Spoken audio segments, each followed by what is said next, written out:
Hey guys, this is Sean McGarry, broadcasting live from Cincinnati, Ohio, home of the music salon where great things happen. Hope everyone's doing well. And today, I want to do a little rhythm lesson. This is it's probably going to be called Rock and Roll Rhythm 101. This is like real basic stuff, man. And you'll hear this chord progression, this rhythm, this in like country, pop, rock, everything. So real common, and I want to go over a lot of cool information with you today. So I just put a basic drum beat on. I think that was like 120 beats per minute. You can do whatever you want. That's a nice driving rock rhythm, just straight ahead. Cat, right? That was a horrible drum imitation, by the way.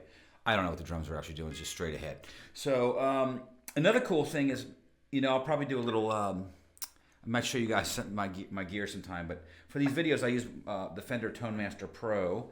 And I love this thing, man. It's a great unit. I've got the Kempers. I've tried all the units for the most part.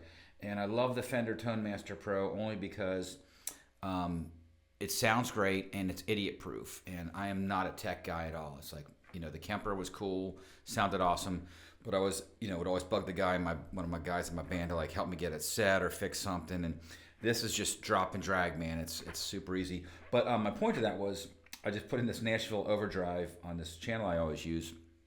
Again, I keep it real simple, man. I buy these expensive toys or, tools, and, I don't utilize them for all the things you can, just because, I'm not super tech savvy, in case you haven't noticed. But like I said, man, these this is a new addition for me, this Nashville overdrive. So I love the sound of this. It's either that or the tube screamer, I don't like a ton of gain.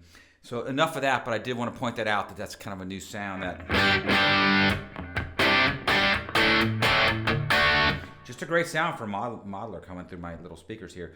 Anyway, so let's take a look at this chord progression, which is a million songs. Okay, so I'm playing G to D to E minor, but check this out. I'm leaving these guys on, which is really an E minor 7 with a G, and then to a C add 9.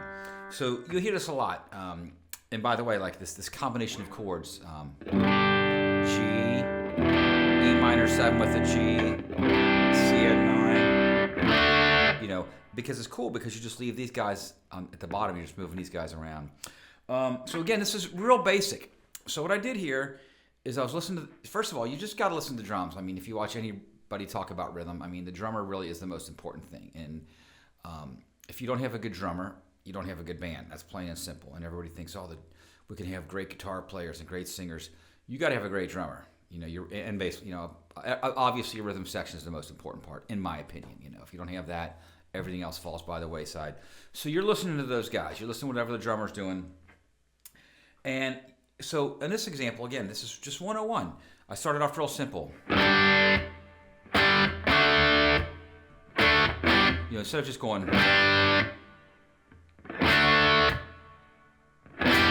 I could do that. But you're giving little accents. You're giving a little bit of life. So like, you're leading into the next chord. You're going right here, right here, right here.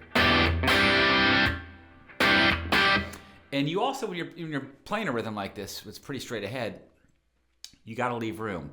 You can't come out of the gate flying, man. And that's not to get preachy, but to me, a good song is ups and downs, and there's room for dynamics, and that's the most important thing, man. Is like, you start off at one level and you go up and you go down, and that's it's a story, right? So so you want to keep that in mind when you're playing this stuff, So again, maybe say this is the first part of the verse. If I just went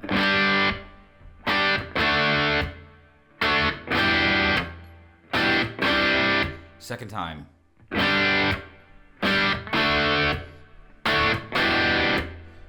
right here. Well, right here I add a little.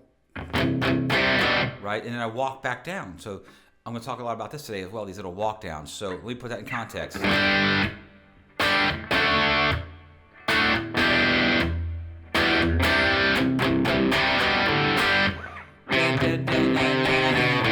Right, these little, I even threw that A string or that A note.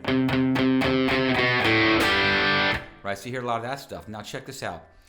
Now we're going to pick up a little bit, so now we can kind of drive, and normally the whole band might kick in a little bit more, and the drummer might open up the hi-hat.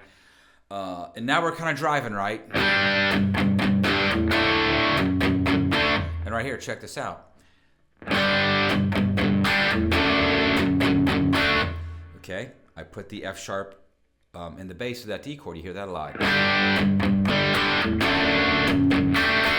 And I throw these little suspended chords, right? So now we're just adding little embellishments to make it more interesting. Okay, we're not trying to do everything we can at once. We're just adding little things to build these rhythm ideas. So, okay, next idea. We're driving now.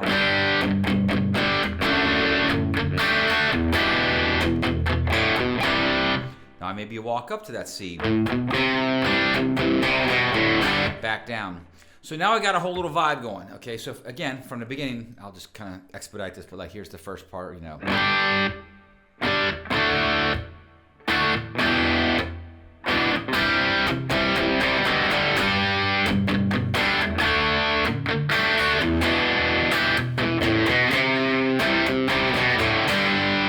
Right, so that's what I'll probably do for the verse. And even stuff like you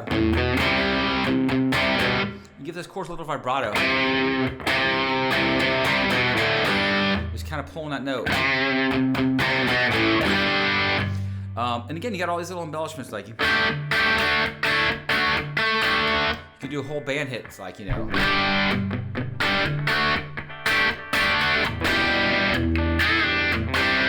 Little slides, like when I get to this E minor 7. I'll do stuff like that.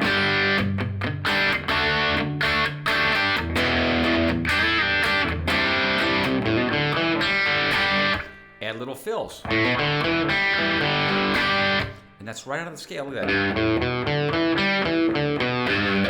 So here I'm just thinking G major pentatonic. Or you think that's E minor, but all it is.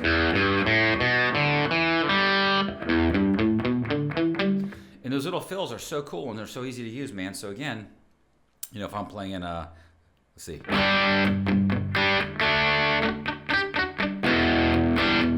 Right here. Anything.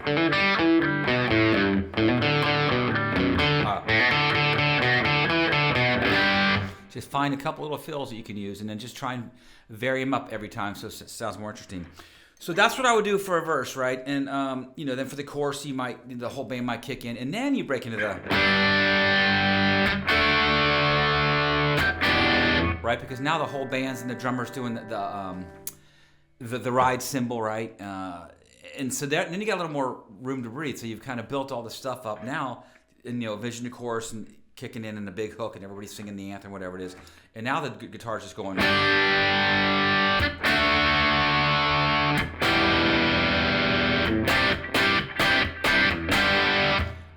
You know, there's obvious songs to come to mind, like Any Way You Want It.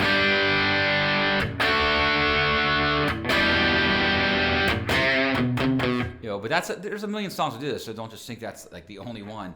But definitely Neil Schon from Journey is one of my favorite guitar players, and he's got a few songs that use this kind of style. Okay, so that's what I would do for just a rhythm arrangement, man. You know, start with this stuff, put a drum track on, and just play these chords. And I'll show you some other ideas here that you can play. And now let's look at a little trick, or not trick, but a little way to change or go to a bridge. So a lot of people, you know, don't know how to write songs or how to come up with arrangements, and I get it.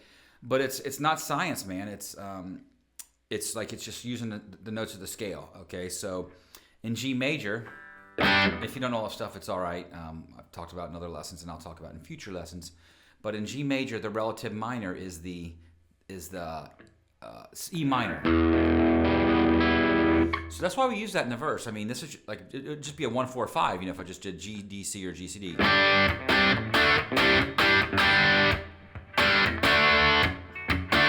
right here, go to that minor 6. That's okay if you don't understand, just for this lesson's purpose, just throw the E minor in. So what happens is a lot of songs, you know, there's a formula. So they'll go to like the minor 6 for a bridge. So let's put this in context. So what I mean now is I need a B part or a new section or a bridge. So if I'm playing these guys, I'm going, you know.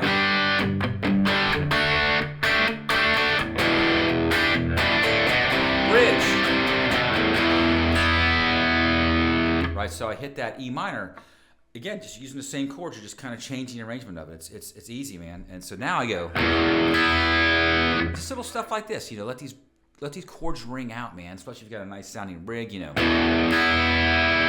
lot of times where you pick on the guitar will matter. Like if I go, I might pick higher up on the bridge to get a little bit of a cool sound like that. So again, minor 6 for the bridge. Now this time we'll go right to the C.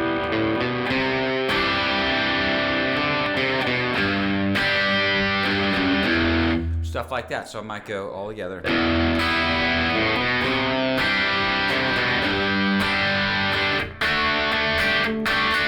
So that's a great bridge. E minor, C or C at 9, G, D. And then throw your little fills in. So again, there's that walk up. Walk back down. G, walk. Or sorry. Right? That's a great walk down to the F. G to F sharp to that D. Okay, and another little way to get out of that is you'll skip the to get back to the main part. Right, check this out. So if I go, think of this as a bridge.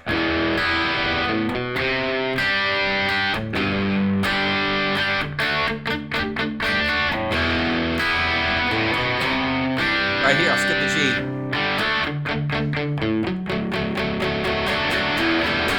That gets right back to it. So, just skipping that the 4 chord to get back to the 5, which leads back to 1. That's a whole lot of talking for just leaving out the C.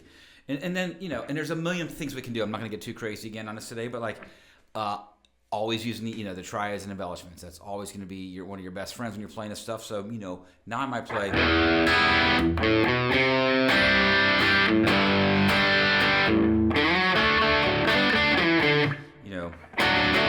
There's my D. So you could actually just throw the bar chord in, or throw the inversion, or walk up to the inversion.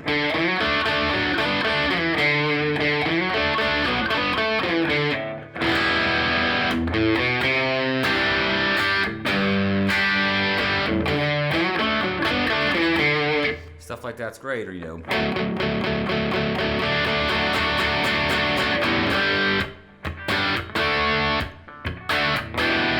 So let me put this all together. This is, again, these are just ideas. I mean, this is nothing crazy that I've come up with or invented.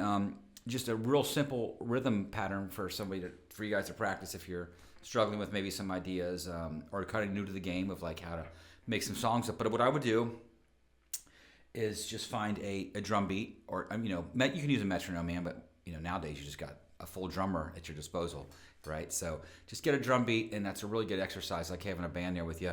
And I'm going to kind of go over this whole arrangement. So I'm going to start off the song with real simple. I should have played the drums, but I don't have them fired up. So anyway, sorry.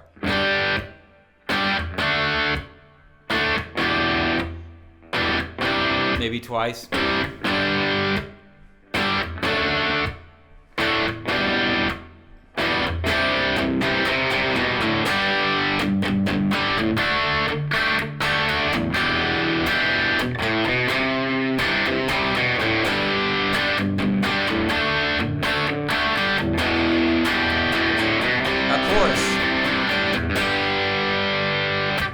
Space, breathing.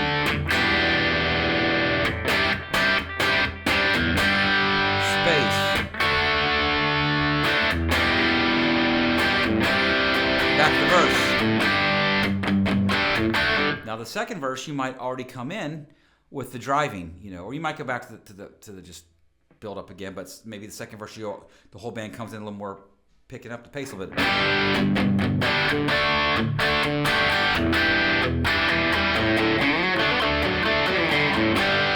Okay, so think like verse, chorus, blah, blah, blah.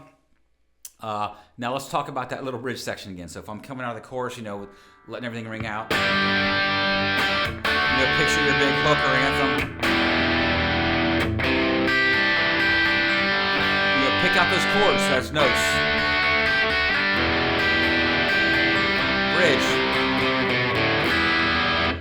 See again, always walking down chromatically.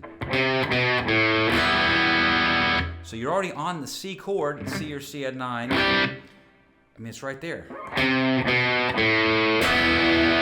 To land into that. So again, minor 6 into the bridge.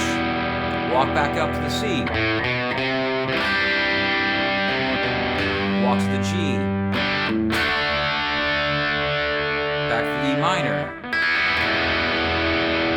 Walk to the C. Skip the G. D. Okay. So that's really cool. Now I'm going to show you guys one more thing, a little exercise I love showing people. And you got to be careful what you say. I've learned on YouTube, because sometimes they won't let you monetize a video, which is not very much to begin with. But I'm not complaining. I'm just saying you got to be careful, like with cover songs. I don't know how people make money off doing these cover songs. But here's a song I'm going to mention to you guys. It's by the band 3EB, if you can figure that out.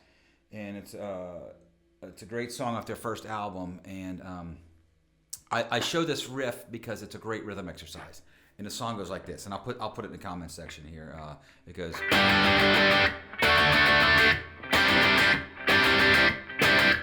Right? Doesn't seem like much. Okay, but check it out.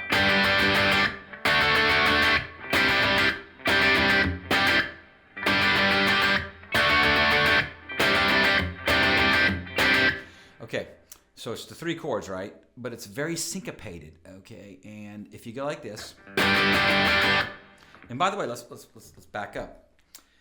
A lot of times it's not, I gotta place this mic somewhere different so I don't keep kicking it 1,000 times.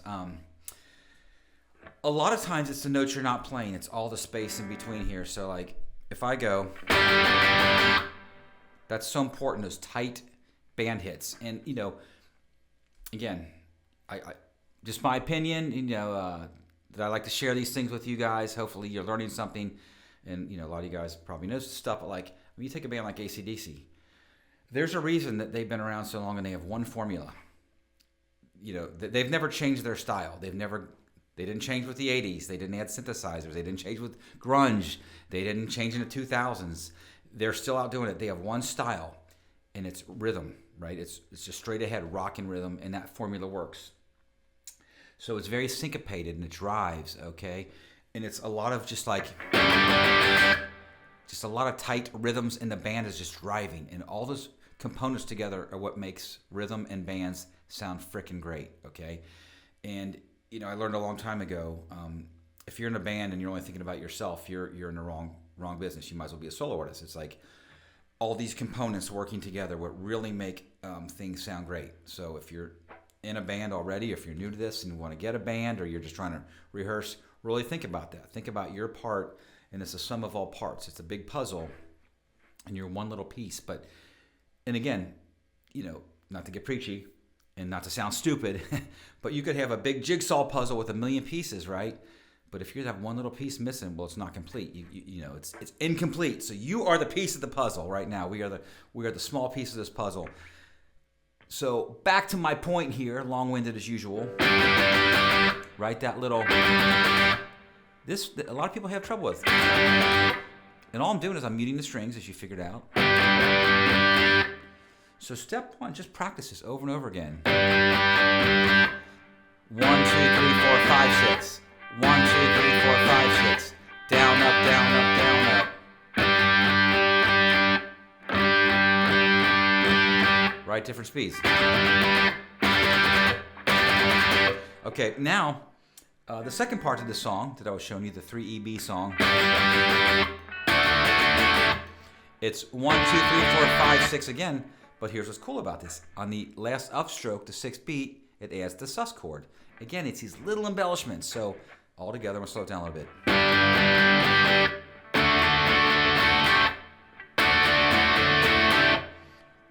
And you'd be surprised how many people can't do that. You know, some seemingly good, decent musicians, or not musicians, but like people taking lessons that have trouble with these little things. So this is why I'm showing you guys to practice this stuff that might seem insequential, but it's very important. So if I go on that last substroke is where I'm hitting that sus chord. So that is down, up, down, up, down, up. And as soon as I hit that upstroke with the sus chord on, I've got to mute it. So far we got.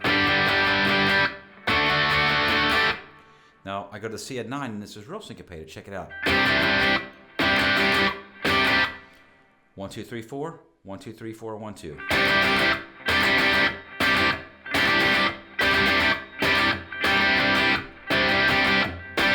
All together.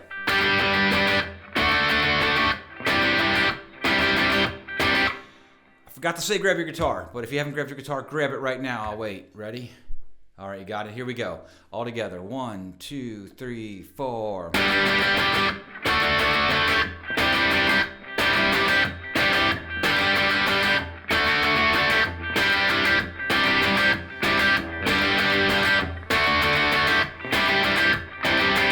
Okay, then we can start, again, that was the song example I want to show you. I show everybody that song with rhythm, always. I've been showing that song since it came out because it's such a cool example of rhythm, Now, you could take it in different directions, like maybe.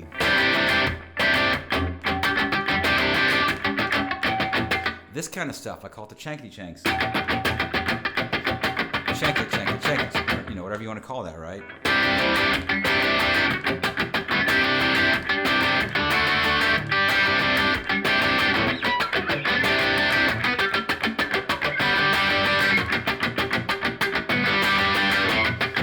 So just these basic little exercises will up your game so much. And again, if I just took this G chord, and here's, again, real basic, watch this. Take a G chord.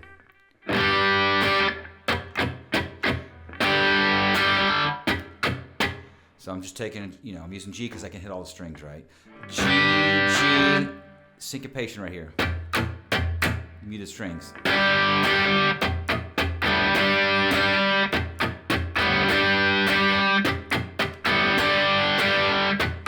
Put that metronome on, kids. Use that metronome. Use a drum beat.